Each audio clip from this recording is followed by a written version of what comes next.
Hello, guys. Today I am 7 weeks pregnant and my baby is the size of a blueberry.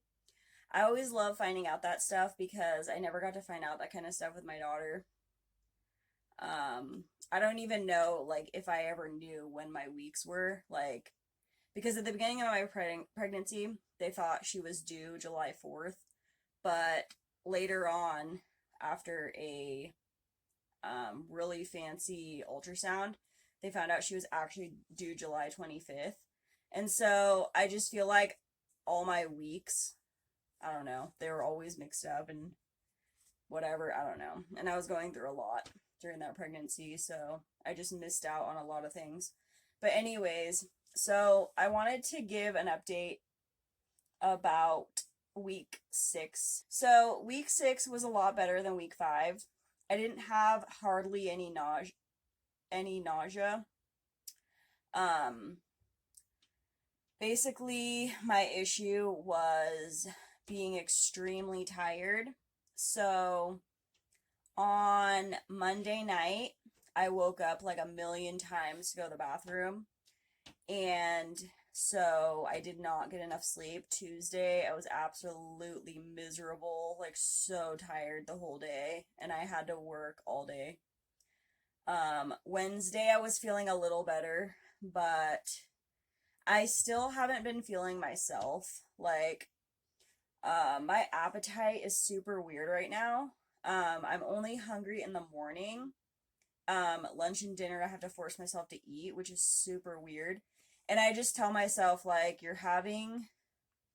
um, you're having morning sickness. You need to eat. You can't starve yourself. Like, that's just how it is. I mean, maybe if I end up finding out that I don't need to eat 3 meals a day, that's one thing. But I'm literally not eating that much for breakfast.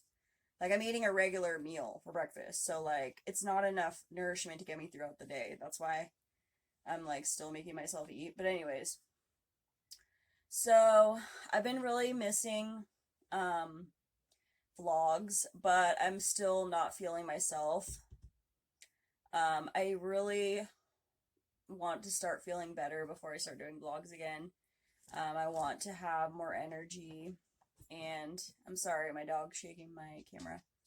But anyways, I just really want to have more energy, and that is not existent right now.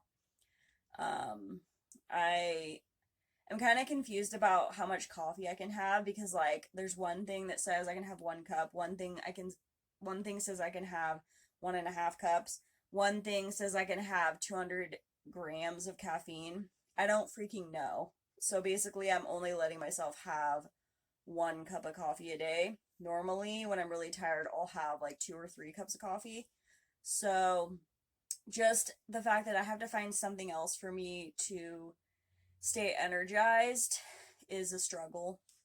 And like with my appetite not being the best, it just makes me feel down, because it's like I can't even really enjoy food right now because I'm not hungry to enjoy it. I don't know, it's weird.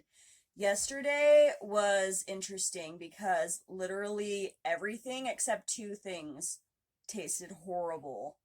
Like, the 2 things that actually tasted good were oatmeal cookies and this homemade oyster, this homemade clam chowder that my boss made.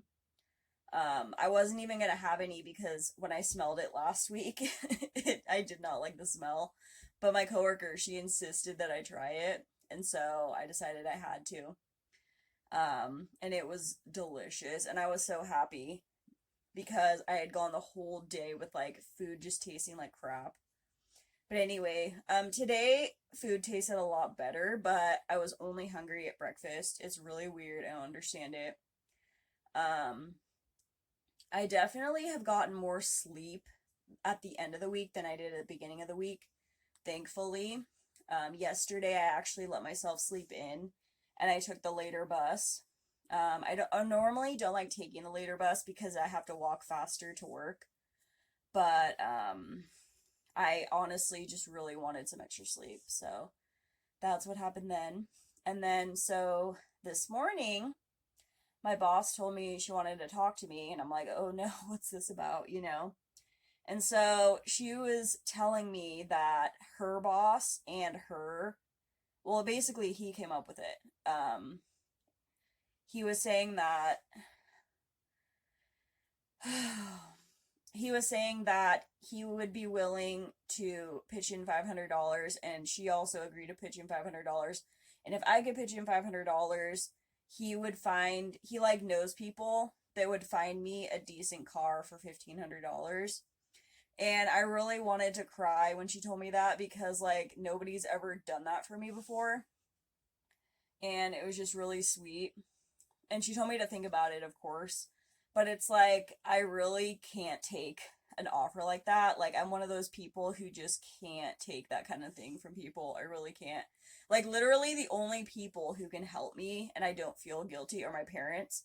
And it's just because, like, they live for me. Like, you know, they're my parents and I mean the world to them. And, anyways, they, you know, they're my parents. And I can't really say much more because I keep getting emotional for some reason. Like, they feel like they know, you know, they feel like they're helping when they send money. And so I can't be like, oh, don't send me money. You know what I mean? The fact that people want to help me because they don't want me to quit that job, it makes me feel so guilty, you know? It's like my boss knows that me not having a car isn't the only reason I wanted to leave. Like, I was ready to try something new. Like, I basically don't like, I feel like I'm one of those people who doesn't want to work at a job um, for 20 years. I am more of a person that will work somewhere for a few years and then move on to something else. Just because I get bored, you know? But anyways, so oh my gosh, I was not expecting to freaking cry. Anyways, um, and so the thing is though, like as soon as I found out I got pregnant, I realized that I really didn't want to quit this job right now because right now I have job security. I have guaranteed that I'm going to be able to take my boss is going to let me have the time off for my appointments. My daughter also has appointments. I don't want to say I'm guaranteed full time because the last time I thought that happened, there was a pandemic that totally screwed up everything. But I currently have full time, so I don't have to worry about, you know, finding a job that's full time. My coworkers know me, and I don't feel like I have to prove myself to people who don't know me when I'm not in my best state. Um, when I was pregnant with my daughter, I didn't have symptoms until probably like 4 months or something. And basically all I had was like heartburn and like my feet swelled really bad because I wasn't drinking enough water. And like this time, I like pretty much started feeling symptoms like immediately. And I'm seriously not myself. Like, so I just feel like it's gonna be best for me to stay at this job and then figure out transportation when it snows when it comes, honestly, because like the other reason I really don't want to get a $1,500 car is the fact that the car I had that I just got rid of was $6,000 and it gave me so much anxiety driving it because it was always having problems. That's why I got rid of it. I was sick of putting money into it. Like I probably put like $4,000 into it on top of the fact that it was $6,000 from the dealer. And so like it just wasn't it for me. And I also knew I wasn't willing to have a car payment. And so um so that's like the other thing too. Like I don't remember if I mentioned that my daughter's friend's mom, she wanted to give me her old car like months ago when I first got rid of my car. And I just couldn't do it. Like I'm like waiting for something great to come along, you know, like um I just want a car that doesn't stress me out. But anyways, I didn't think I was gonna be on this topic for 18 minutes. I'm trying to think if there's anything else I have to share. I've just been really tired and bloated, and my appetite is trash. But I found out that I've only gained like 0.6 of a pound since I got pregnant, so that's actually pretty good. I'm only supposed to gain like 2 or 3 pounds in the first trimester. So since I'm on week 7, I feel like I'm on track, and my hope is that I will continue to gain the weight that I need to gain and not gain extra weight like I did last time. But so we'll see how this weekend goes, how I'm feeling, and if I feel like making a video this weekend. Um but I guess that's all I have for you guys today. Thank you for watching, and I'm sorry I was so emotional. And remember that you're a bright star, and have a good day. See you next time.